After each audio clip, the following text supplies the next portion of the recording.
Alright, this is the 15,000 watt Pulsar generator.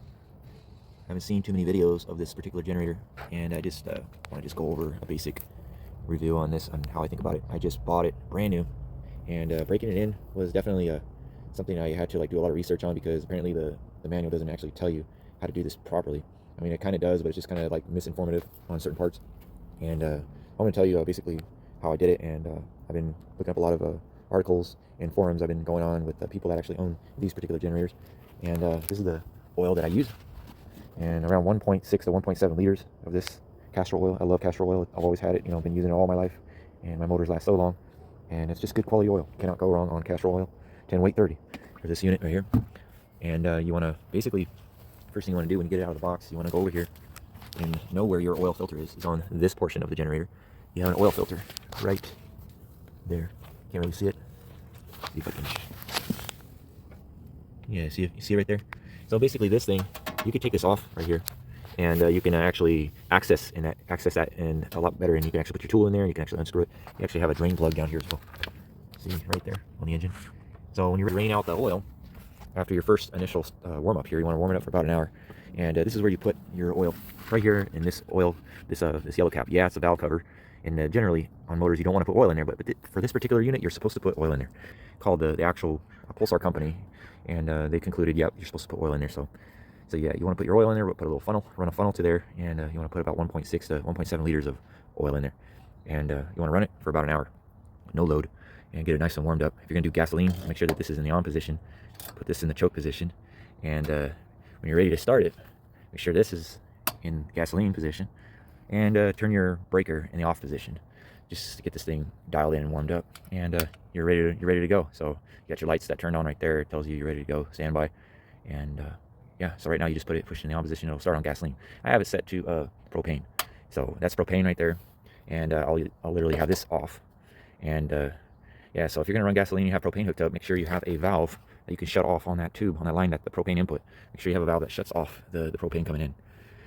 And yeah, so basically this is also an important note right here, is that when I first got this thing warmed up, I was testing voltage in here, and there's no voltage. And that's because these little switches right here, little trippers on trip switches right here on these outlets, you want to make sure that they're tripped. You have to press the button. Sometimes that could be tripped, and apparently it was tripped when I got it. And now it's okay. It shows voltage, and you'll see that there's voltage when there's a little green light that shows up on these outlets right here. And yeah, make sure you shut this off for 5 seconds and then turn it back on. So it kind of like resets the system here. So yeah, that's pretty much it. This is your gas container. Holds like over 10 gallons, a little over 10 gallons. This is your fuel gauge, not oil gauge, because on the manual it says oil gauge. It's not an oil gauge. It's actually a gas gauge. Yeah, that's pretty much it. And what's great about this, it actually has a built-in regulator for the propane. And there's your converter right there that attaches in, and the hose, and the propane input going in there, and the output coming into the carburetor right here. So you can run it on propane. So I got this unit just specifically to power my big equipment. Here's my plasma cutter, and then I got a welder right there. So I can power my welder and my plasma cutter. And yeah, 15,000 watt is not actually 15,000 watts. So whenever you see a generator, generally the number you see on the generator is not the actual output, running wattage.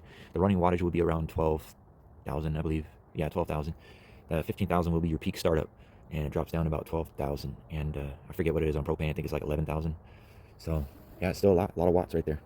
It's more than your average typical generator you get at the store. And yeah, I run 91. If you're going to do gasoline, run 91, not 87. Use the 91. It even says it in the manual to use 91 octane. So yeah, so yeah, you got your 220 outlet right here. Yeah, 4-prong. You got your neutral and your 2 hots and your ground right there. So you can actually run 110 on there if you want, and you'll get 30 amps. If you want to do a 30 amp, I think it's a 30 amp or 25 amp, I can't remember. But yeah, 120 to 240, 50 amps, so you get 50 amp. But I wouldn't have no 50 amp 110. I'd make sure that I have a separate breaker for that if I were to run 110 coming out of there. But yeah, that's pretty much it. Oh, and another note too is that when you're putting oil in here, this is your dipstick, so make sure you check it. Even though you put the exact amount of oil in there that I mentioned, you want to make sure you check your dipstick. And just to verify, you have your little indication right here where my thumb fingernail is. Right there, you want it to be right around on that dot right there. I go slightly over, like we're right around there, so a little bit more won't hurt. Yeah. And put that back in. That's it. Yeah, that's pretty much it. And oh yeah, when you're breaking it in for the first hour, you want to make sure before you start it. This is what I do. You don't have to do it this way, but I feel like this is a really good good method. You want to pull off these plugs and put a little bit, like a few drops of this motor oil, the good oil, inside the cylinder heads and where the spark plugs go, and it gives it a direct hit of thick oil, and it kind of just lubricates it very, very heavily in that general area for the first initial startup, because it's a brand new engine, and these components need to really be lubricated. And I feel like this is a really good method, and it just increases the viscosity of the fuel and the natural oil in there. It's not actually getting a direct contact of oil inside the cylinder where the spark plug ignites the fuel in air. You want to make sure that you just have a little bit of a few drops of oil on each cylinder. You have 2 cylinders, and you'll start to see some smoke come out. That's completely normal, and it'll go away on its own. And run it on with no load for 1 hour. Completely just let it run for 1 hour, and after that you want to shut it off and turn it on again, and after it's done, cooled off completely, and let it run for another hour, and then you want to shut that off. And then after you shut that off, you want to take all your oil out.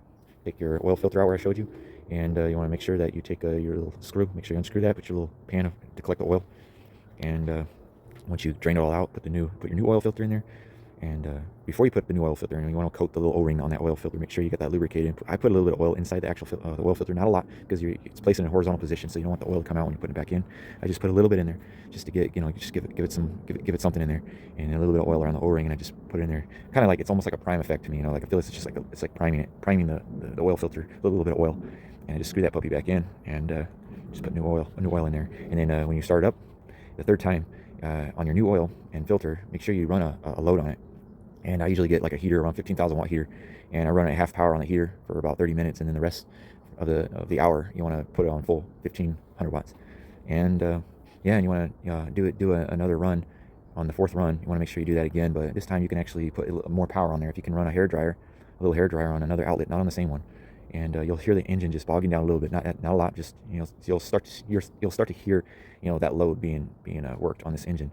And the engine's just like really it's working, it's really warming up, and yeah, you want to run for about 30 minutes when it's at that type of power with two high wattage appliances, about 30 minutes, 25 to 30 minutes, and then she's broken in, and then that's it. That's what I did. That's basically what I did, and you can do that too. So yeah, that's pretty much it, and I hope that works out for you. If you guys have any questions on this generator, feel free to hit me up, message me, and I'll do the best I can to answer your questions, and yeah, that's pretty much the overview of it. Alrighty.